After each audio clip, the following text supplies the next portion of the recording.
Manajemen tim adalah salah satu kunci sukses dalam berbisnis. Ingin tahu caranya mengelola manajemen tim dengan baik? Simak dalam Soul Kitchen hari ini.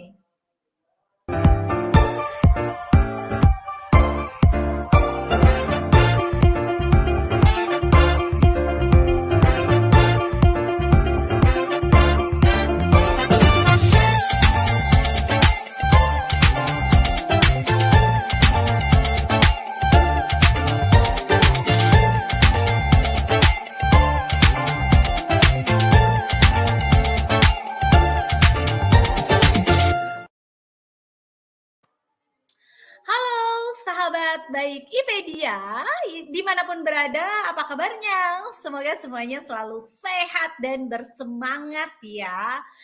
Seperti biasa kita berjumpa lagi, ada yang rindu?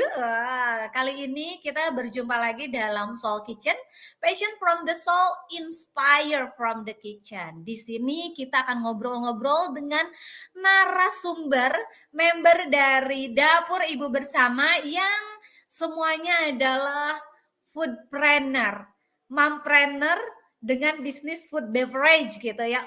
Keren-keren banget nih.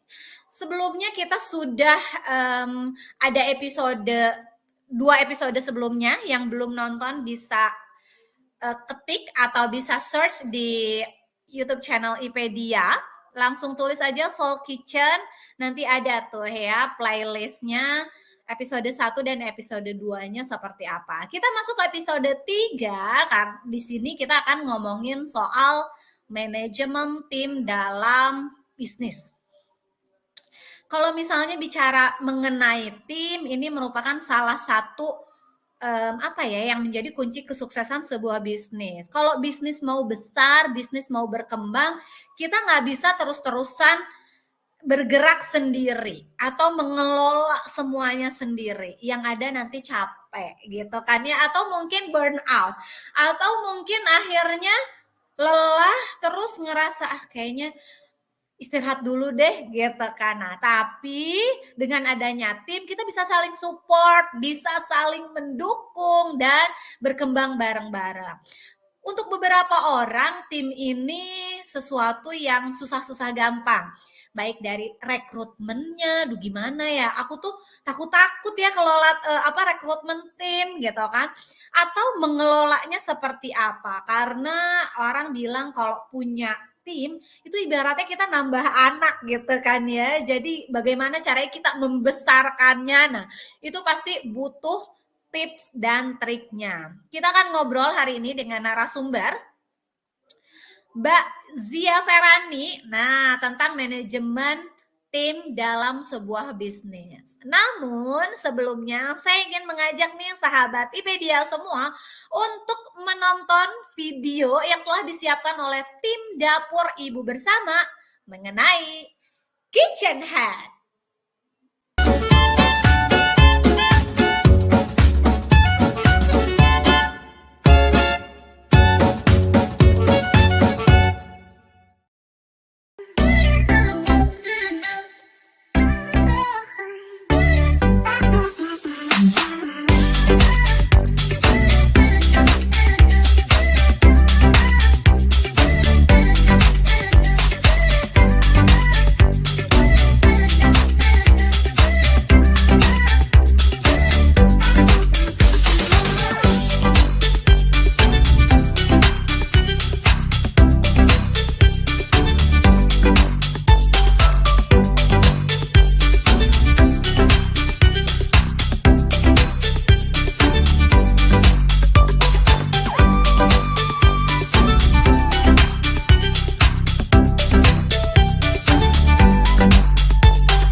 Saya ikut joget ya, denger bridging-nya. Wah, gimana kitchen hack-nya? Seru ya.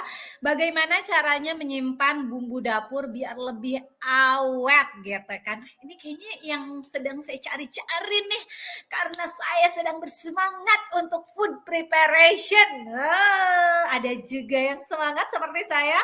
Bisa banget nih nanti videonya diulang lagi. Atau kalau perlu boleh di-save ya, boleh ditonton berulang-ulang ya dan silahkan dibagikan barangkali banyak nih temannya yang membutuhkan informasi tersebut. Oke, back to the tema. Kali ini temanya adalah manajemen tim bisnis. Apa sih alasannya gitu kan manajemen tim ini tuh sangat penting buat bisnis kamu. Yang pertama tentu saja meningkatkan efisiensi ya. Manajemen tim yang baik dapat meningkatkan efisiensi bisnis. Nah, karena bisa memastikan tugas-tugas yang diberikan kepada tim bisa dilaksanakan dengan efektif dan efisien. Namanya tim berarti ada bagian-bagiannya yang mengelola sebuah tugas tertentu. Dengan kita manage timnya tentu saja ya efektivitas dan efisiensi waktu kerja gitu ya dan produktivitas penjualan dan lain sebagainya itu bisa meningkat. Yang kedua tentu saja meningkatkan produktivitas. Tadi kita bicara efisiensi, sekarang kita bicara produktivitas. Gimana akhirnya kalau ada tim, ya tentu saja pekerjaan yang dilakukan bisa lebih gotong royong gitu kan ya. Dari yang kalau dilakukan sendiri atau timnya baru 1-2 orang, atau mungkin ada tim tapi belum dikelola dengan baik ya, kerja timnya masing-masing, akhirnya ya mungkin meningkat tapi tidak terlalu signifikan. Berbeda dengan saat timnya itu dikelola. Jadi peningkatan produktivitasnya pasti akan kerasa banget nih. Dengan mendelegasikan tugas-tugas dengan baik, memastikan setiap anggota tim tahu apa yang harus dilakukan. Nah, jadi anggota tim sudah bisa bekerja dengan lebih produktif. Makanya meningkatkan produktivitas ya. Alasan yang ketiga tentu saja meningkatkan kolaborasi karena kepala beberapa orang itu ya, satu dan lainnya pasti memiliki pemikiran yang berbeda. Jadi sangat memungkinkan sekali adanya kolaborasi. Ini kita sambil menunggu ya narasumber untuk hadir bersama kita nih. Nah, ada juga yang mau nambahin nggak? Apa sih alasan kita harus memanajemen tim yang udah kita punya dalam sebuah bisnis? Tadi sudah yang ketiga ya, sudah meningkatkan kolaborasi. Yang keempat, kalau misalnya ada tim, tentunya kita bisa memanage timnya sehingga keaktifannya, keterlibatan timnya itu bisa lebih meningkat. Kalau biasanya tim ada tapi tidak di-manage dengan baik ya tadi, bekerja sendiri-sendiri atau mungkin bekerja sesuai dengan tugasnya saja. Tapi kalau misalnya sudah di-manage timnya, ada rasa memiliki satu sama lain. Jadi walaupun misalnya mengerjakan suatu proyek yang itu sebetulnya bukan tugasnya, tapi bisa saling membantu. Nah, seru ya ternyata banyak banget nih alasan-alasan kenapa sih kita harus memanage tim yang sudah kita punya dalam sebuah bisnis. Lalu selanjutnya bisa juga meningkatkan motivasi. Manajemen tim yang baik dapat meningkatkan motivasi anggota dalam bisnis.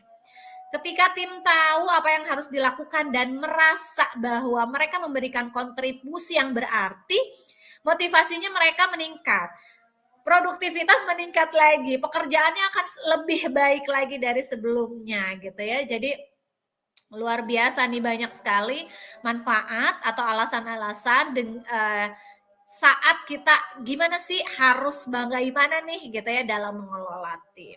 Lalu bisa juga meningkatkan kepuasan pelanggan, tentu saja ya kan, karena pekerjaan bisa lebih cepat, pengiriman lebih cepat, packaging lebih cepat, atau kalau jasa ya artinya ada beberapa bagian yang menangani pendaftaran, ada yang bagian mengenai pengelolaan gitu ya, atau misalnya administrasi dan lain sebagainya. Dan yang terakhir adalah meningkatkan kemampuan untuk bertahan di pasar. Pasar apa? Tentunya pasar dalam bisnis masing-masing. Manajemen tim yang baik dapat membantu bisnis Anda dalam bertahan di dalam persaingan yang ketat. Keren ya, keren banget. Ada yang mau nambahin? Alasan apalagi nih kira-kira? Kenapa sih gitu ya? Mengapa kita harus memanajemen tim dalam bisnis? Untuk tema manajemen bisnis atau pengelolaan tim ini ada juga di episode berdikari. Jadi silahkan untuk teman-teman yang mau melihat bisa search ya berdikari mengelola tim gitu. Jadi manajemen dan mengelola itu berbeda gitu ya. Mungkin mirip tapi ya dengan narasumber yang berbeda tentunya kita mendapatkan insight yang berbeda nanti. Jadi silahkan dilihat-lihat lagi. Oke, nah kita akan lanjut ke tips merencanakan manajemen tim agar dapat membantu Anda membangun tim yang sukses. Jadi kalau misalnya mau manajemen tim apa dulu ya gitu kan yang harus dilakukan. Nah, ini dia. Yang pertama adalah menentukan tujuan dan visi yang jelas dari bisnis kamu. Setelah tahu tujuan dan visinya, dibudayakan gitu atau disosialisasikan kepada timnya sehingga kita jadi punya satu suara nih mau dibawa kemana bisnisnya ini gitu kan. Yang kedua adalah memilih tim tentu saja dengan cermat, dengan dengan pertimbangan yang matang, dengan kualifikasi yang sesuai dengan bisnis kamu. Jadi nggak harus misalnya yang saya butuh kayaknya tim yang bagus tuh yang jago ini. Tapi ternyata di timnya tuh tidak butuh yang seperti itu. Atau di bisnisnya tidak butuh tim yang bekerja seperti itu. Jadi ya memang dipilih timnya itu sesuai dengan kebutuhan dan sesuai dengan bisnis yang dijalankan. Wah, gitu ya, ada apa nih ya lalat ya? Ikut dia. Lalu buat struktur yang jelas. Nah kan, jadi kalau misalnya tim itu tentunya harus ada nih strukturalnya seperti apa. Oh, si A itu berada di peer to peer sama siapa. Oh, di atasnya si A ada siapa. Jadi tanggung jawab laporannya kemana gitu. Jadi dibuat struktur yang jelas dan ya sekali lagi dibumikan gitu ya kepada anggota tim semuanya. Jangan lupa untuk terus melakukan komunikasi efektif karena komunikasi efektif sangat penting nih dalam manajemen tim. Pastikan ada saluran komunikasi yang jelas dan terbuka dan jadwalkan pertemuan rutin sehingga ada pembahasan untuk membahas proyek atau misalnya menyelesaikan masalah atau evaluasi program gitu ya atau strategi bisnis berikutnya. Nah, itu juga bisa membangun kedekatan satu sama lain dalam tim bisnis. Dan jangan lupa nih, kalau misalnya bisnisnya mau berkembang, tentu saja kita juga harus mengembangkan sumber daya manusia yang ada dalam bisnis kita. Jadi untuk para pemilik bisnis jangan jangan ragu atau jangan pelit-pelit gitu ya untuk memberikan pelatihan dan pengembangan kepada tim. Upgrade kemampuan tim sesuai dengan pekerjaannya. Jadi kalau misalnya yang bagian konten, ya cobalah kita carikan ya kan kelas-kelas konten yang baik nih, sehingga tim kita juga akhirnya bisa jadi lebih mahir. Atau tim produksi misalnya, nah kita bisa tuh mengikutkan kelas pengembangan, kelas research, atau kelas lainnya lah gitu ya, dan tim lainnya juga. Jadi jangan ragu untuk memberikan pelatihan atau mengikutkan tim dalam sebuah pelatihan dan pengembangan. Sehingga membantu tim meningkatkan keterampilan dan kemampuan mereka gitu kan ya. Nah, itu juga akan manfaatnya itu akan kita rasakan juga. Jangan lupa untuk mengevaluasi juga kinerja yang dilakukan secara teratur, bisa 1 bulan sekali mungkin atau 2 bulan sekali, baik itu dari ngobrol-ngobrol santai maupun dengan form evaluasi yang jelas ya. Nah, itu juga bisa untuk mengukur gitu ya, mengukur gimana ya kinerjanya, gimana ya kemajuan perkembangan tim, gimana ya umpan baliknya gitu ya. Dan jangan lupa untuk memberikan apresiasi dan penghargaan tentunya untuk tim yang memang kinerjanya ya di atas rata-rata gitu kan. Wah, itu wajib kita apresiasi. Dan yang terakhir adalah berikan penghargaan dan insentif ya, yang seperti saya jelaskan tadi. Jangan lupa untuk memberikan penghargaan dan insentif untuk anggota tim yang berkinerja baik. Ini akan sangat membantu meningkatkan motivasi, kepuasan, dan tentunya produktivitas ke depannya. Dan akan meningkatkan atau mempererat hubungan tim yang positif gitu. Jadi kayak saling support akhirnya untuk oh iya ya dapat penghargaan ini, dapat insentif gitu. Yang dapat si A akhirnya saling apa namanya support juga agar misalnya oh si B juga mudah-mudahan bisa dapat gitu kan. Dan lain sebagainya. Wow, keren banget ya. Manajemen tim nih ternyata banyak yang bisa kita bahas. Nah, mungkin untuk sahabat baik IPedia yang memiliki pertanyaan mengenai manajemen tim, silakan tuliskan pertanyaannya di kolom komentar sehingga saat nanti nih narasumbernya hadir, kita langsung tanyakan ya ke beliau ya. Oke. Setelah ini kita akan menunggu narasumber untuk hadir, namun sebelumnya kita akan masuk ke giveaway time.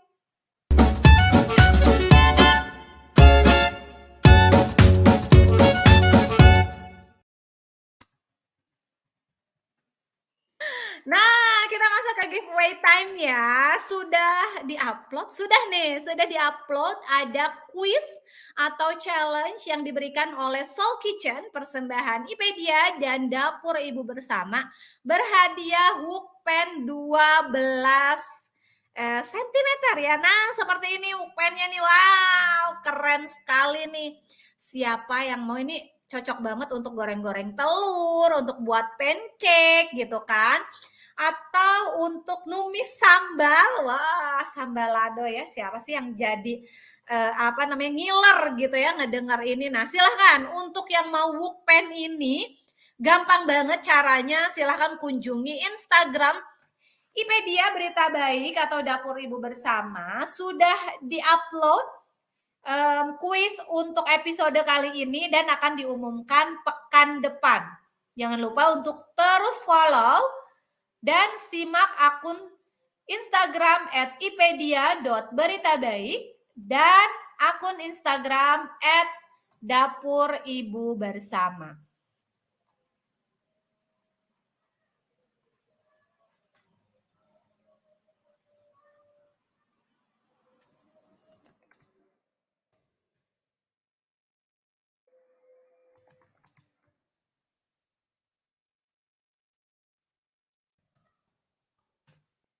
Oke. Nah, itu tadi ya, jangan lupa untuk ikut giveaway-nya. Kita sudah kehadiran narasumber kita, jadi langsung ya saya panggil ke atas studio Soul Kitchen, Mbak Zia Ferani. Halo, Mbak Zia. Halo, Mbak Ica. Assalamualaikum. Waalaikumsalam. Wow, habis jalan-jalan ya, Mbak ya? Telat banget ini masuknya aku. Nggak Maafin apa-apa ya, Mbak dong, Ica. karena habis ya saya maklumi ya, karena kalau mompreneur itu sibuk luar biasa ya kan. Tadi ada beberapa orderan yang harus dihandle dulu dan tidak bisa apa namanya diwakilkan sehingga nah Mbak Zia ini nih yang langsung handle. Tapi nggak apa-apa, kita akan masih masuk ke talk show karena bahasan ini akan sangat seru. Namun sebelumnya silahkan Mbak Zia memperkenalkan dirinya terlebih dahulu. Silahkan Mbak Zia. Ya, halo. Assalamualaikum warahmatullahi wabarakatuh, teman-teman di IPedia. Saya Dia Ferani dari IPB. Alhamdulillah di sini diundang sama teman-teman dari Dapur Ibu Bersama sama IPedia. Katanya sih buat sharing tentang manajemen tim ya, tapi sebenarnya timnya ya gitu-gitu aja sih, belum oke-oke banget gitu kan. Terus saya punya usaha di bidang kuliner tentang apa ya, menjual dari produk dari Dapur Ibu Bersama kemarin, ada kentang Mustofa, terus juga alhamdulillah saat ini diamanahi sebagai Ketua Cabang KIPMA Regional Bekasi, Koperasi Ibu Bersama Mandiri. Tahu kan ya Mbak Ica ya? Saya gitu aja. Terima kasih Mbak Ica. Wah, keren sekali nih Pok Zia. Mbak Zia ya kalau di sini ya. Suaranya aku nggak kedengeran nih Mbak Ica. Halo, apakah sudah terdengar Mbak Iya, Zia? suaranya kecil kalau di aku. Jadi kecil.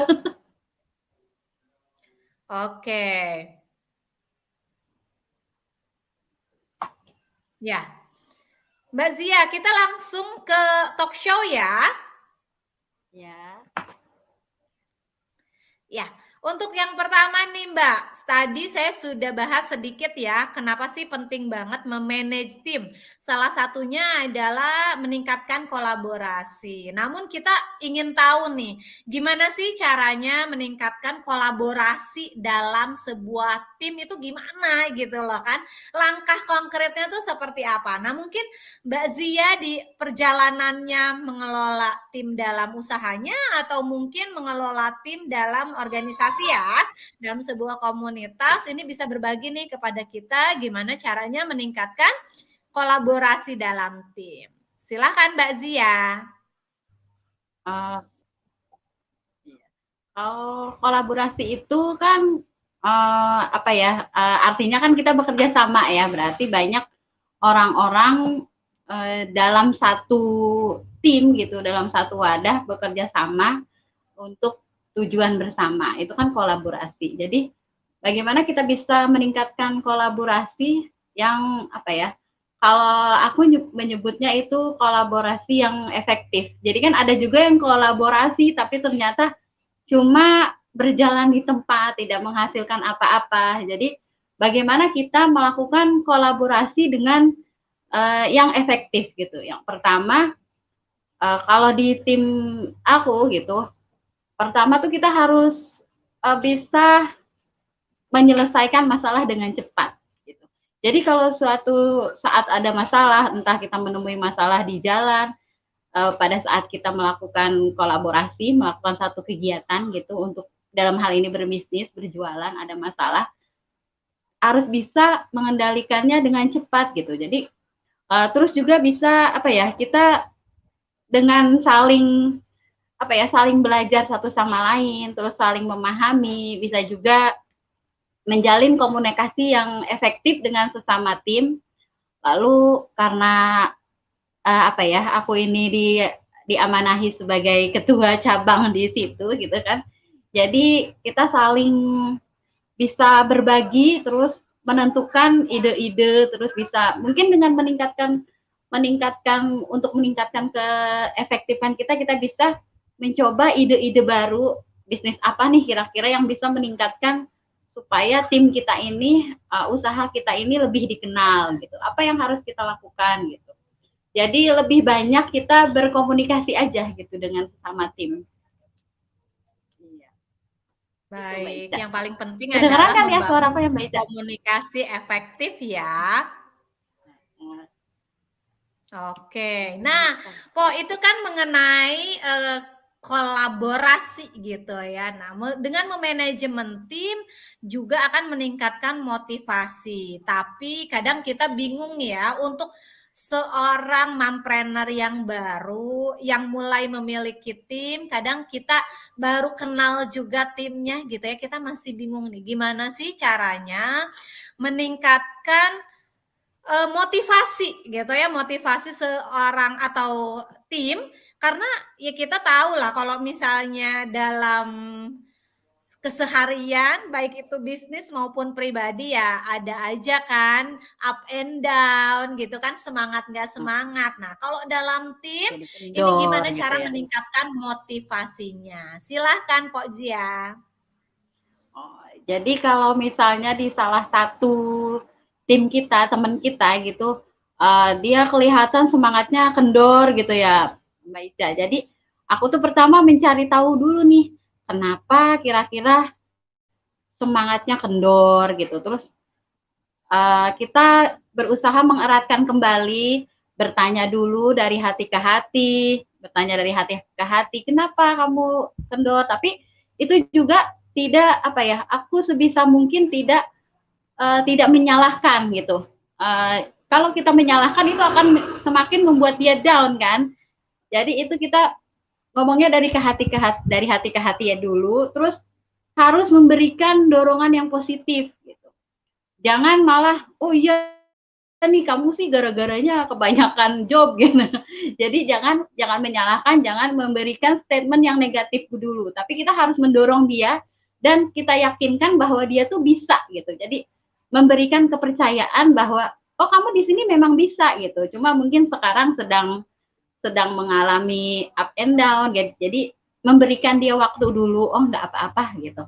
Terus kita juga harus mencari alternatif di saat ada satu memang mengalami butuh menepi sejenak, ada yang harus segera menghandle, menggantikan dia gitu. Dan yang paling terpenting, kita nggak asal menjudge gitu, terus nggak asal nyuruh-nyuruh, oh kamu gantiin ini, dia nggak bisa kamu gantiin, enggak. Tapi kalau di saya gitu ya, di aku pribadi, lebih memberikan contoh dulu gitu. Karena kita kan istilahnya sebagai yang dilihat ya. Jadi harus memberi teladan dulu, memberi teladan kepada tim kita. Oh jangan jangan cuma nyuruh-nyuruh aja, tapi kok dianya aja nggak ngapa-ngapain, tahu dia nggak bisa, tapi kok dia nggak bantuin gitu kan. Nah justru aku lebih mengerjakan lebih dulu gitu. Mana yang dia nggak bisa, jadi aku yang kerjain dulu. Tapi kalau misalnya aku nggak bisa, baru aku minta bantuan gitu. Jadi sesama semua tim harus bahu membahu di saat ada teman kita yang memang sedang kendor semangatnya gitu. Jangan saling menyalahkan, jangan meninggalkan yang memang sedang payah lah gitu kan. Ada kan ya udahlah biarin aja dulu, udah kita jalan, aduh kasihan amat gitu kan. Jadi kita memang memberikan dia ruang dulu biar dia nanti bangkit lagi semangatnya. Terus sambil kita berjalan nanti kan dia akan ya mudah-mudahan kan melihat oh ternyata dia nggak meninggalkan aku tapi gitu menggantikan gitu nggak menyalahkan kayak gitu. Jadi Wah, jadi saling motivasinya datang dari masing-masing dari semuanya gitu. Jadi saling support ya dan mendengar juga ya, mendengar apa sih yang jadi keluhannya, kenapa Iya gitu ya, betul. sampai lagi down itu kenapa. Nah, seperti itu. Wah, keren keren keren. Tepuk tangan deh mungkin ya yang meriah untuk Zia dulu nih. Oh, ini ada banyak nih yang Aduh, nonton Masya loh ya, jadi kita Allah. bisa nih tepuk tangan dulu nih kayaknya ya. Oke, Pak, kalau itu tadi kita bicara mengenai kontribusi, lalu kita bicara mengenai motivasi. Kadang namanya satu kepala dengan satu kepala yang lain itu berbeda ya Betul, pemikirannya, iya. berbeda latar belakang gitu ya, berangkat dari keluarga yang berbeda. Pasti ada perbedaan budaya kerja, ada perbedaan kebiasaan dan lain sebagainya. Sehingga kadang ada nih terjadi konflik dalam tim. Nah, kadang tuh untuk beberapa orang sangat dihindari sekali ya namanya konflik. Tapi kalau misalnya sudah terjadi, harus gimana gitu kan ya. Nah, mungkin Pok Zia bisa nih ngasih kita apa ya, semacam tips gitu kan ya kalau misalnya ada konflik dalam sebuah tim itu gimana ya cara menyelesaikannya gitu. Silakan Pok Zia. Kalau kalau apa ya dalam sebuah kerjasama dalam sebuah tim sudah pasti nggak mulus-mulus aja ya Mbak Ica. Pasti kan kita akan menemui gesekan-gesekan entah dengan di luar apalagi dengan di dalam itu pasti sudah sering gitu ya. Nah bagaimana cara mengatasi konflik yang terjadi gitu kan.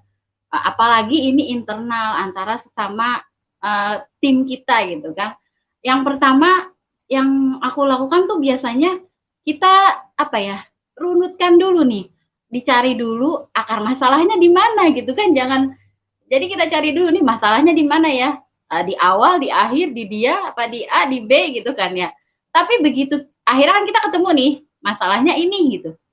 Nah selanjutnya setelah kita merunutkan masalah itu, setelah ketemu masalahnya ini dan ternyata dia gitu penyebabnya, kita tidak langsung menyudutkan, menyalahkan satu pihak gitu. Jangan menyalahkan, oh gara-gara lu nih, jangan gitu ya. Jadi sebisa mungkin saya tuh nggak pernah menyalahkan tim gitu kan. Oh tim itu selalu benar.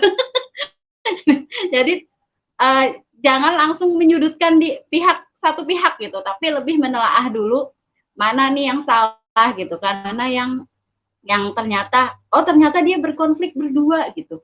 Lalu kan kita harus sebagai sebagai yang memahami, yang memimpin lah istilahnya gitu ya, harus berada di tengah-tengah, nggak boleh memihak ini, memihak si A atau memihak si B. Jadi saya berusaha menjadi mediator yang baik di antara mereka gitu. Jadi diajak berbicara, kalau nggak face to face, kalau nggak sendiri-sendiri, berbicara dengan si A begini, si B begini, jadi kita cari jalan tengahnya.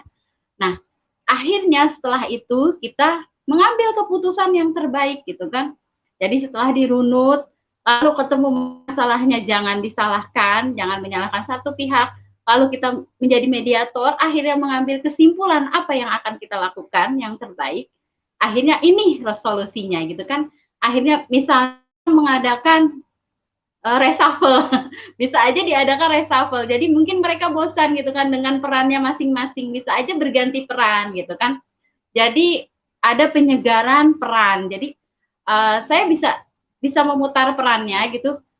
Jadi keputusannya itulah gitu lah. Dan yang terakhir, setelah kita mengganti peran dan kita lihat jalannya bagaimana dan ternyata mungkin ini yang lebih baik, dan yang terakhir kita tetap harus mengevaluasi apa yang sudah kita lakukan gitu kan.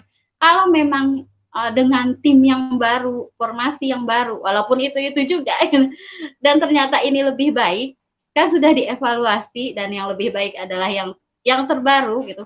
Jadi ini yang kita pertahankan. Nanti akan kita evaluasi lagi gitu.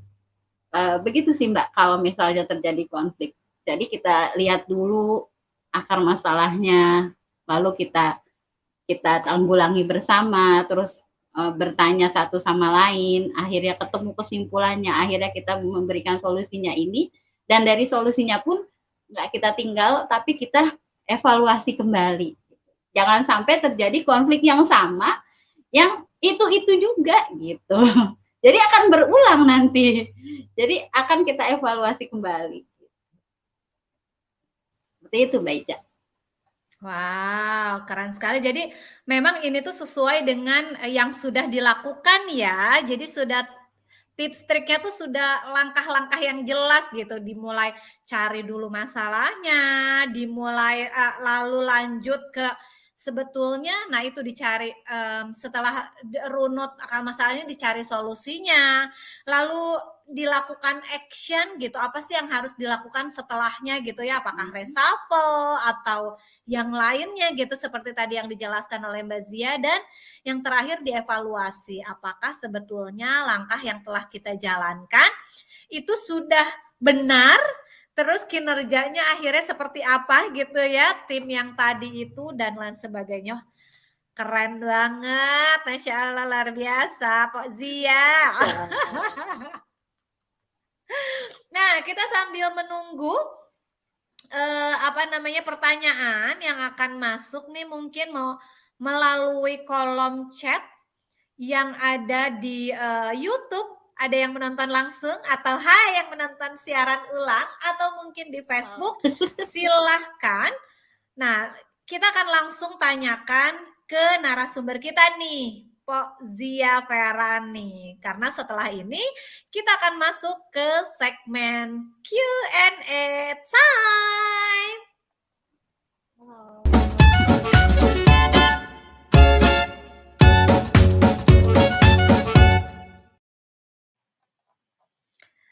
Oke, nah kita akan cek ya. Apakah sudah ada?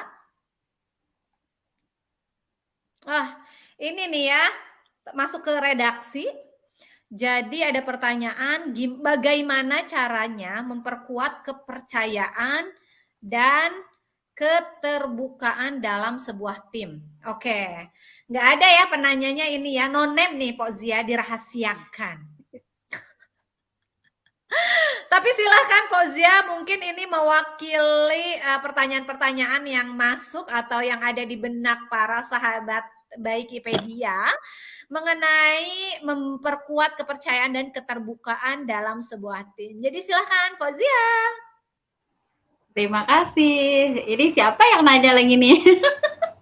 Ketes-ketes aja nih.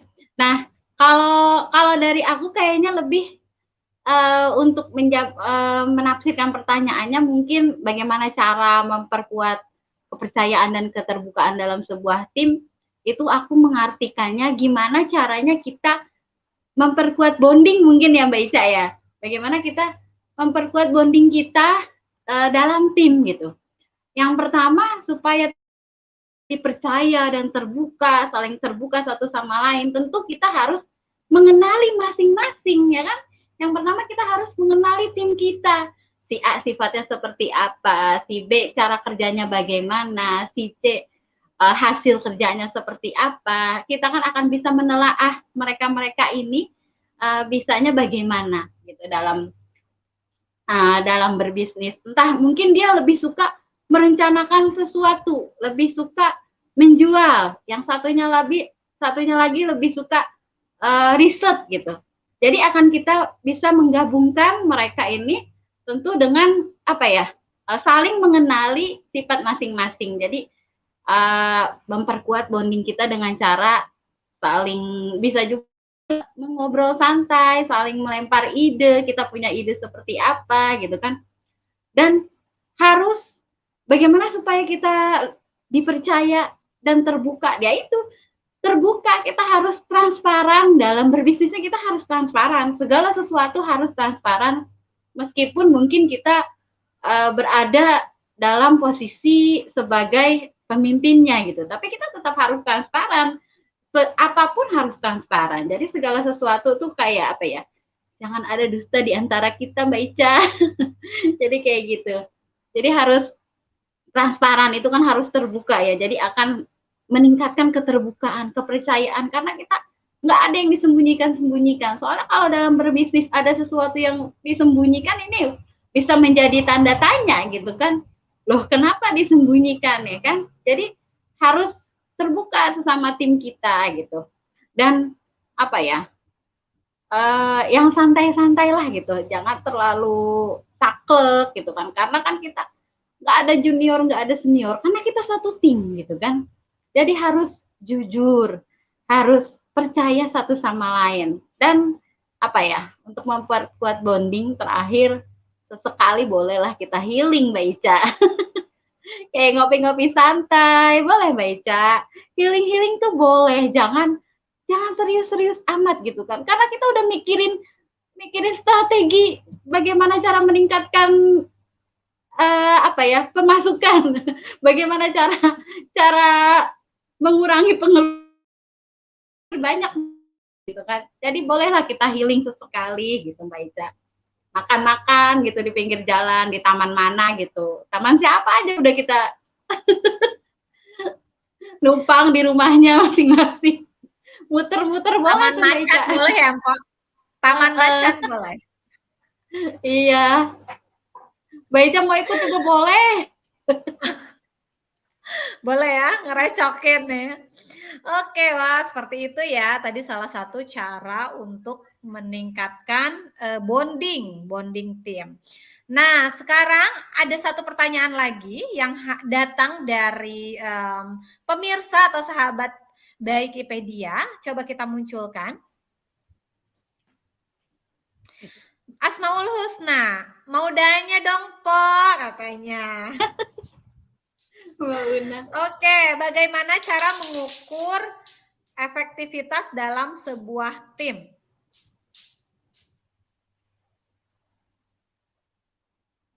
Langsung tuh Beca. Langsung Langsung dong. dijawab boleh? Boleh. Boleh. Apa ya? Aduh, Mbak Una susah amat pertanyaannya bagaimana cara mengukur efektivitas dalam tim. Itu tadi yang awal banget tuh. Kolaborasi adalah kalau di aku kolaborasi yang efektif. Jadi bagaimana kita mengukur keefektifan kolaborasian kita ini gitu. Bagaimana cara mengukur efektivitas kerja kita. Kalau untuk di KIPMA belum ada ya, tapi aku sudah mencanangkan nih dengan orang segini, dengan tim segini, dengan tim yang lalu segini, kan sekarang lebih banyak. Apakah dengan lebih banyak itu lebih efektif? Belum tentu kan. Nah, nanti aku akan mengukur bagaimana nih keefektifan tim aku sekarang gitu kan. Aku sudah bikin catatan untuk mengetahui ini efektif enggak nih tim aku gitu kan. Kita akan melihat nanti ke depannya dengan 3 cara. Biasanya kalau dalam kerja ya, dulu pernah kerjalah sebentar-sebentar. Kalau dalam kerja mengukur efektif kita kerja gitu, itu dengan melihat produktivitas yang pertama. Produktivitas tim. Jadi semakin dia produktif, bisa dikatakan dia efektif gitu kan. Tapi kalau dia tidak melakukan apa-apa, tapi timnya banyak, ya itu tidak efektif gitu. Terus kita juga bisa melihat tingkat keberhasilan dari tim kita. Apakah berhasil atau tidak, itu akan terukur dia efektif atau tidak. Jadi dari produktivitasnya, dari tingkat keberhasilannya, dan yang terakhir kita bisa melihat dari kepuasan pelanggan. Itu yang paling penting. Jadi jadi itu kalau di bisnis yang lain ya, bukan di tim yang ini. Jadi di bisnis yang lain kita bisa melihat kepuasan pelanggan kita seperti apa. Misalnya, oh puas banget, ini bagus banget nih tim ini kerjanya sat gitu kan. Berarti efektivitasnya sudah teruji. Kinerja kerja timnya sudah teruji. Tapi ada juga kepuasan, gimana kerja kemarin dari tim kami gitu kan. Gimana penjualannya kira-kira, terus produk kami bagaimana rasanya? B aja lumayan. Waduh. Berarti belum efektif nih kalau kayak gini, karena ternyata penilaiannya masih lumayan gitu kan. Kalau misalnya malah aneh. Bagus enggak apa enggak, cuma ya yang bener dong gitu. Efektif apa enggak kan diukur dari kepuasan pelanggan ya enggak gitu kan ya Mbak Ica ya kan. Jadi aku sih punya 3 poin penting aja untuk mengukur tim aku nih efektif apa enggak. Jadi dari produktivitasnya, dari keberhasilan kita, terus sama dari kinerja tim, dan juga kepuasan yang dihasilkan dari kerja kita terhadap pelanggan kita gitu. Apa yang dan akan terlihat nanti pelanggan akan memberikan feedback dan kita bisa meningkatkan lagi kan produktivitas kita ya, gitu. Jadi seperti itu. Keren sekali ya, lengkap sekali pembahasan kali ini. Terima kasih Pok Zia. Dan mungkin sebelum kita tutup, bisalah ya Pok Zia memberikan insight untuk hari ini. Apa nih gitu kan ya, pembahasan kita ini seperti apa? Silakan segmen insight hari ini.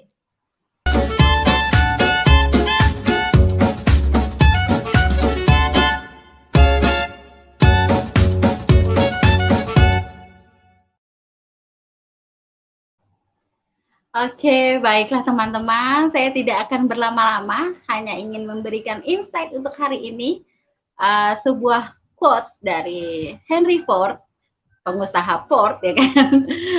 Dia mengatakan bahwa kebersamaan adalah sebuah permulaan. Lalu menjaga bersama adalah sebuah kemajuan. Tapi bekerja sama adalah satu keberhasilan. Nah, itu quotes-nya.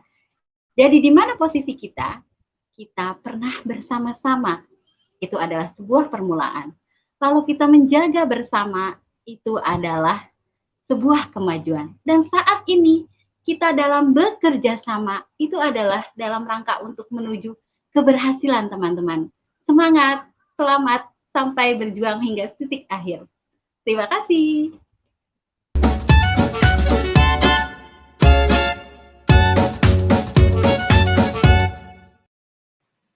Wah, keren sekali Fauzia. Terima kasih banyak. Terima kasih insight-nya hari ini. Terima kasih juga ilmu-ilmunya.